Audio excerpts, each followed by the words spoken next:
문득 당신에게 이 편지를 쓰고 싶어졌습니다. 지난주 어느 가정 성경 모임을 상상하며 이 편지를 씁니다. 오랜 세월 강단을 지켜온 목회자 한 분이 마태복음 24장을 읽습니다. 두 사람이 밭에 있을 때 하나는 데려가고 하나는 남겨질 것이다. 그는 조용히 책을 덮으며 이렇게 말합니다. 이것이 우리의 복된 소망입니다. 세상이 심판 앞에 설 때 우리는 이미 영광 속으로 옮겨져 있을 것입니다. 그런데 맞은편에 앉은 평생을 원어 연구에 바친 한 성도가 고개를 젓습니다. 형제님, 저는 다르게 읽습니다. 노아의 홍수 때 데려감을 당한 자들은 심판에 휩쓸려간 자들이었고 남겨진 자들이야말로 안전했던 사람들입니다. 우리에게 주어진 약속은 탈출이 아니라 폭풍 한가운데서 끝까지 견디는 것 아닐까요? 두 사람 모두 같은 주님을 사랑하고 같은 성경을 붙들고 있습니다. 그러나 한 사람에게 위로가 되는 구절이 다른 사람에게는 부르심이 됩니다. 2000년째 풀리지 않은 이 수수께끼는 그저 신학교 세미나실의 논쟁거리가 아닙니다. 당신. 이것은 오늘 당신이 어떤 마음으로 하루를 살아갈지를 결정짓는 문제입니다. 먼저 말을 정리해야겠지요. 성경이 대환난이라 부르는 것은 우리가 흔히 겪는 인생의 고난과는 다른 것입니다. 저는 요한복음 16장에서 주님이 하신 말씀을 늘 기억합니다. 세상에서는 너희가 환난을 당하나 담대하라. 병, 배신, 가난, 이별. 이것들은 타락한 세상에서 사는 우리 모두의 몫입니다. 그러나 다니엘이 말한 나라가 생긴 이래로 없었던 환난의 때는 전혀 다른 차원의 사건입니다. 많은 학자들이 7년이라 추정하는 이 기간에는 적그리스도라 불리는 자의 등장, 세계 질서의 붕괴, 자연을 뒤흔드는 재앙들이 집중적으로 나타날 것입니다. 요한계시록의 한 장로는 셀 수 없는 무리를 가리키며 이렇게 설명합니다. 이는 큰 환난에서 나오는 자들이라. 그러니 질문은 우리가 어려움을 겪을 것인가가 아닙니다. 질문은 교회가 인류 역사의 이 마지막 공포를 직접 목격하게 될 것인가입니다. 그리고 이것이 왜 오늘 당신이 출근길에 나서고 아이의 도시락을 싸며 청구서를 정리하는 이 순간에도 중요한지 아십니까? 미래에 대해 무엇을 믿느냐가 오늘 무엇을 우선순위에 두느냐를 결정하기 때문입니다. 나란히 선 두 교회를 그려보십시오. 한 곳은 환난이 시작되기 전에 반드시 들려 올라갈 것이라 믿기에 전도의 문이 닫히기 전 한 영혼이라도 더 건지려는 다급함으로 삽니다. 다른 한 곳은 환난을 통과할 것이라 믿기에 박해 속에서 흔들리지 않을 인격과 세상 시스템에 기대지 않는 삶의 방식을 훈련시킵니다. 둘 다 그리스도를 사랑하지만 실제로 준비하는 방식은 이토록 다릅니다. 이처럼 팽팽히 맞선 견해들 앞에서 저는 늘 균형에 관해 이야기하고 싶어집니다. 저는 순전한 기독교에서 우리는 이 세상에 잠시 머무는 하늘의 시민이며 적에게 점령된 땅에서 살아가는 존재라고 쓴 적이 있습니다. 그 영원한 정체성이 모든 것을 지배해야 한다고 말입니다.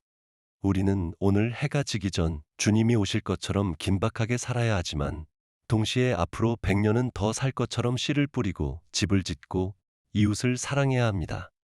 세상에 책임을 내던지는 도피주의도 이 모든 것이 지나갈 것을 잊어버리는 세속주의도 우리의 자리가 아닙니다. 바른 땅을 딛되 마음에 닿은 영혼에 내리고 사는 것, 그것이 우리가 걸어야 할 좁은 길입니다. 이 균형 잡힌 시선으로 휴거에 관한 세 가지 견해를 함께 풀어보고 싶습니다.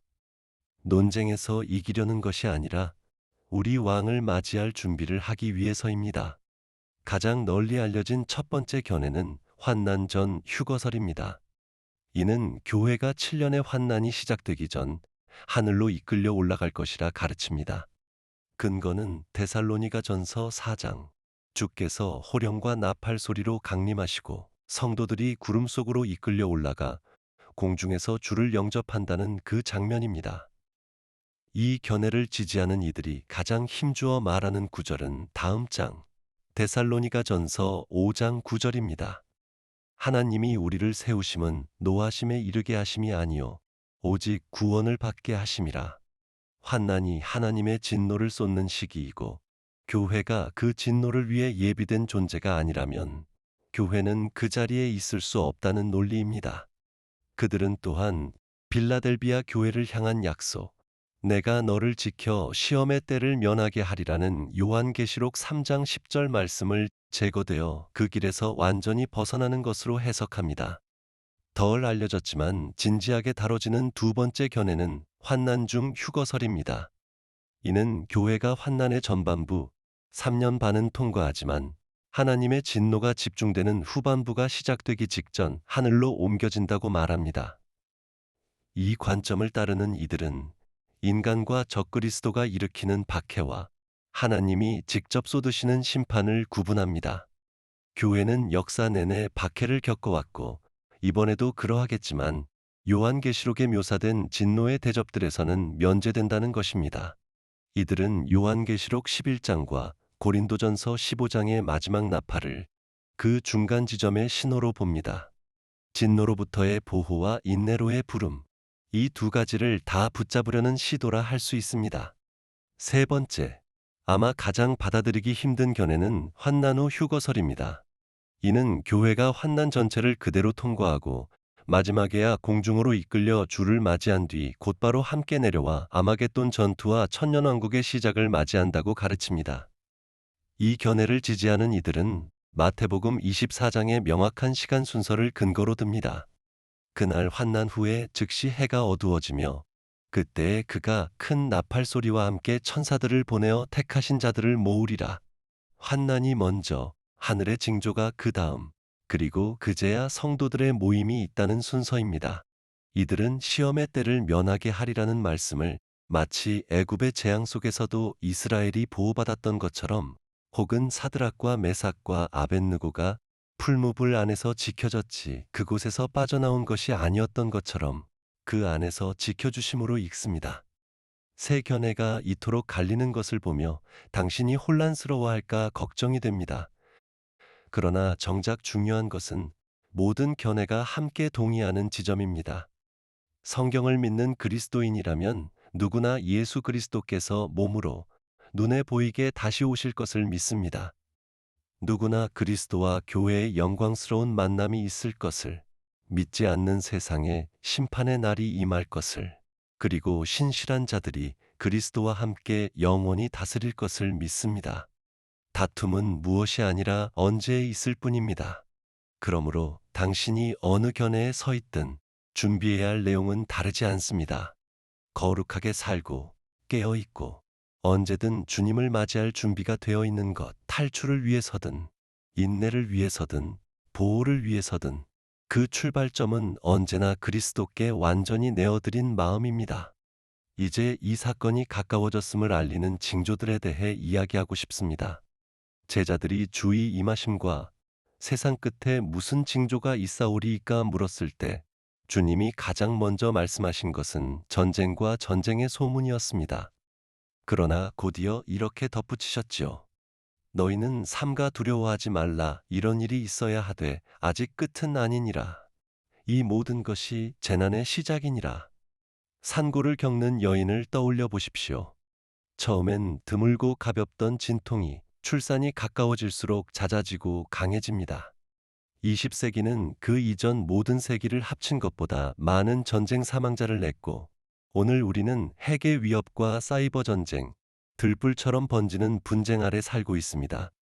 각각의 전쟁은 그 자체로 끝이 아니라 역사가 마지막을 향해 산고를 겪고 있다는 또 하나의 진통일 뿐입니다. 두 번째 징조는 도덕의 붕괴와 신앙으로부터의 이탈, 곧 배교입니다. 바울은 디모데에게 보낸 편지에서 마지막 날에 대해 소름 끼치도록 정확한 초상을 그렸습니다. 사람들이 자기를 사랑하고 돈을 사랑하며 교만하고 부모를 거역하며 무정하고 절제를 이루며 쾌락을 하나님보다 더 사랑하고 경건의 모양은 있으나 그 능력은 부인한다고 말입니다. 이 목록을 오늘의 뉴스 헤드라인이나 SNS 피드와 겹쳐 읽어보십시오. 낯설지 않을 것입니다. 데살로니가 후서에서 바울은 이렇게까지 단언합니다. 주의 날이 이르기 전에 먼저 배교하는 일이 있으리니 서구 사회 전반에 걸친 신앙의 급격한 쇠퇴, 복음의 능력을 부인하는 신학의 확산, 심지어 교회 안까지 스며든 도덕적 상대주의. 저는 이것을 정죄가 아니라 선지자의 애통함으로 말씀드립니다. 바로 이 지점에서 제가 인간 폐지에서 다뤘던 문제가 예언적 무게를 갖게 됩니다. 저는 문명을 위협하는 것이 폭탄이 아니라 하나의 관념이라고 썼습니다. 절대적이고 보편적인 도덕법, 제가 도라 이름 붙인 그것, 이 존재하지 않는다는 관념 말입니다. 인류가 이 객관적 도덕 기준을 버리는 순간, 우리는 소수의 조종자들에 의해 얼마든지 빚어지는 무한히 유연한 존재가 되고 맙니다. 절대 진리를 여전히 믿는 사회에서는 불법의 사람이 설 자리가 없습니다. 그는 오직 각자가 자기 소견에 옳은 대로 행하는 도덕적 진공 속에서만 자라날 수 있습니다. 오늘 우리가 목격하는 가치관의 해체는 우연한 사고가 아니라 마지막 장을 위한 영적, 철학적 밑작업일지도 모릅니다. 세 번째 징조는 이스라엘이라는 이름의 예언적 시계입니다. 거의 2000년 동안 사람들은 이스라엘 관련 예언들을 비웃었습니다. 나라가 없고 백성이 온 땅에 흩어져 있었으니까요. 그러나 주님은 누가복음 21장에서 예루살렘이 이방인의 때가 차기까지 짓밟히리라 하셨고, 에스겔은 마른 뼈 골짜기에서 나라가 다시 살아날 것을 예언했습니다. 그리고 1948년 상상하기 어려운 일이 실제로 일어났습니다. 모든 역사적 확률을 거스르며 이스라엘이라는 나라가 다시 태어난 것입니다. 이후 이 작은 나라는 선지자들의 말 그대로 세계 정치의 한복판에 서 있습니다. 스가랴가 예루살렘이 모든 민족에게 취하게 하는 잔이요 무거운 돌이 되리라 예언했듯 오늘의 뉴스가 그것을 매일 증명하고 있지 않습니까? 날짜를 짚을 수는 없습니다. 주님이 그것은 아버지만 아신다 하셨으니까요. 그러나 눈앞에서 문자 그대로 이루어지는 이 예언들을 못 본 척하는 것 또한 영적 무감각일 것입니다. 그렇다면 환난 가운데 있을 성도들은 누구이며 무엇과 마주하게 될까요? 요한은 요한계시록 7장에서 각 나라와 족속과 백성과 방언에서 나온 셀 수 없는 무리를 봅니다. 이는 큰 환난에서 나오는 자들인데 어린 양의 피에 그 옷을 씻어 희게 하였느니라. 이들이 휴거 이후 회심한 자들인지 끝까지 견딘 교회 자체인지에 대해서는 견해가 갈리지만 한 가지 진리만은 흔들리지 않습니다. 인류 역사상 가장 어두운 시기에도 그리스도를 믿는 자에게 구원의 문은 활짝 열려 있을 것입니다. 은혜는 언제나 마귀의 분노보다 강합니다. 그러나 이 성도들은 전례 없는 시험 앞에 서게 될 것입니다. 요한계시록 13장은 이마나 오른손에 표를 받지 않으면 매매조차 할 수 없게 되는 전 세계적 통제 체제를 묘사합니다. 이 표는 단순한 기술이나 편의의 문제가 아니라 예배 행위이며 짐승의 체제에 대한 충성 선언입니다. 이를 거부하는 자는 사회에서 배제되고 굶주림과 박해와 심지어 죽음을 각오해야 할 것입니다. 그러나 그렇게 저항하는 자들에게 주어지는 약속은 장엄합니다. 비록 땅에서 목숨을 잃더라도 그들은 영생을 얻고 그리스도와 함께 다스릴 것입니다. 하나님은 결코 자기 백성을 증거 없이 버려두지 않으십니다. 요한계시록 11장은 예루살렘에서 1260일, 즉 3년 반 동안 예언할 두 증인을 보여줍니다. 하늘을 닫아 비를 그치게 하고 물을 피로 바꾸는 초자연적 능력을 지닌 이들은 그 사명이 끝날 때까지는 아무도 건드릴 수 없습니다. 엘리야가 자신 혼자 남았다 여겼을 때 하나님이 바알에게 무릎 꿇지 않은 7,000명을 예비해 두셨던 것처럼 환난 가운데 성도들도 결코 혼자가 아닐 것입니다. 그러나 저는 이 현실을 미화하고 싶지 않습니다.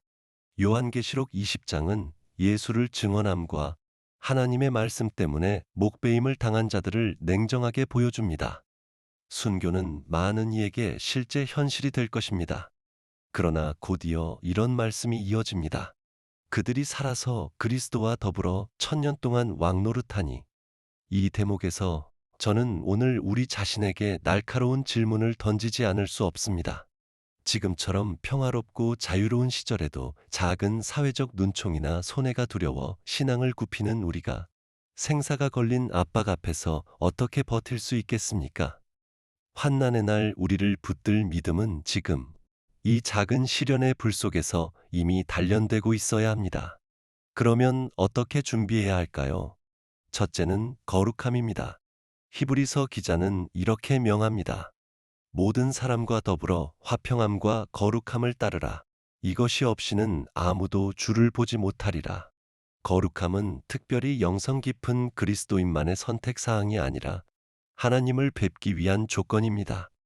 불법이 성함으로 많은 사람의 사랑이 식어지리라는 시대에 굳게 서는 이들은 정욕에서의 순결과 재정에서의 정직과 혀의 절제와 매일의 용서를 실제로 훈련해온 사람들일 것입니다.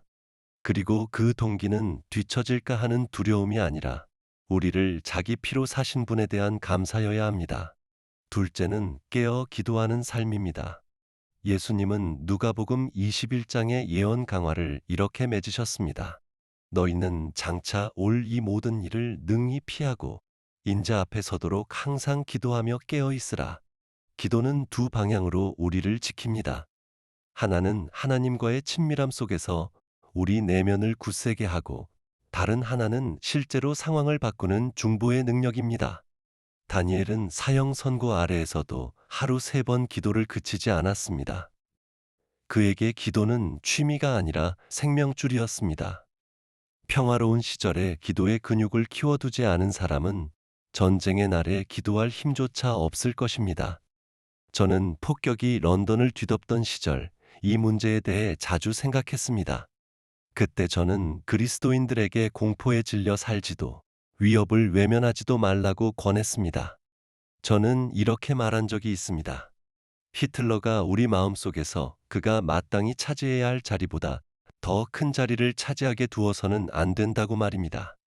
오늘 우리도 똑같이 적용할 수 있습니다.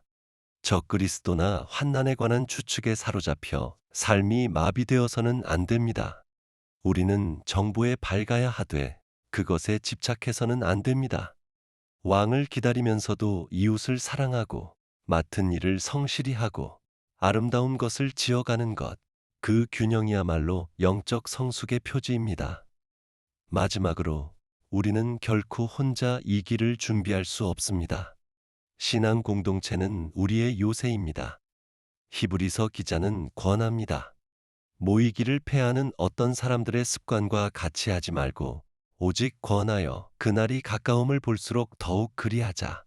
고립은 원수가 즐겨 쓰는 전략 중 하나입니다. 만약 환난이 우리 앞에 닥친다면 그것은 각자 흩어진 개인으로서가 아니라 함께 맞서야 할 일입니다. 극심한 박해 아래서도 초대교회는 사도의 가르침과 교제와 떡을 땜과 기도에 힘쓰며 서로를 붙들었습니다. 당신이 속한 공동체는 그저 주일에 얼굴만 아는 모임입니까? 아니면 서로를 위해 기꺼이 목숨도 내어줄 수 있는 참된 영적 가족입니까? 이 질문에 대한 답이 언젠가 당신의 영적 생존을 결정할지도 모릅니다.